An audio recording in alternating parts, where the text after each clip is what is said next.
What did he not like about what was going on in New York? Was it the transition to John Gotti? I mean, what was it? Yeah, he liked John Gotti. They got along really well. I mean, when John was younger, they had a lot of beefs because Nicky Carrazza, who was my father's main guy, always beefed with John when they were kids.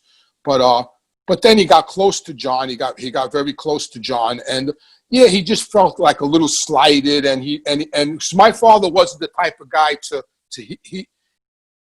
he was going to tell you how he felt. Like, he wasn't going to put his tail between his legs. Like, he didn't care, and he told me, you know what, listen, before I get myself in trouble, I think we're going to go to Florida and change the scenery. And we went. He didn't give nothing up in New York because he had his partner, Tony Lee, in New York. They had a gold store. They were making big money in New York. And he just went to Florida, and he opened up an Italian restaurant down here. And he was going back and forth from Florida to, and he also had a warrant out for him in Suffolk County for a misdemeanor for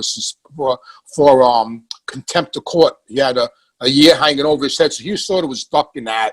So he was going back and forth from New York to Florida, and John had just become an acting captain and a captain at the time. Charlie had died of cancer, and yeah, so he was going back and forth. But and even down here in his restaurant down here, you go in his restaurant down there, any given night, Sam the plumber was in there, Joe Tadera, the boss of Buffalo. There was always people in there. Every night, the restaurant was doing really well. There was always wise guys in and out of the restaurant because of his rep, because of what he did. They knew he was what they called the man's man. He was like, I always say, a gangster's gangster. I mean, he just was, had a lot of balls.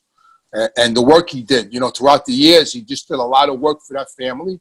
He did a lot. He used to tell me he went on suicide missions. That's why they straightened him out when the books were closed.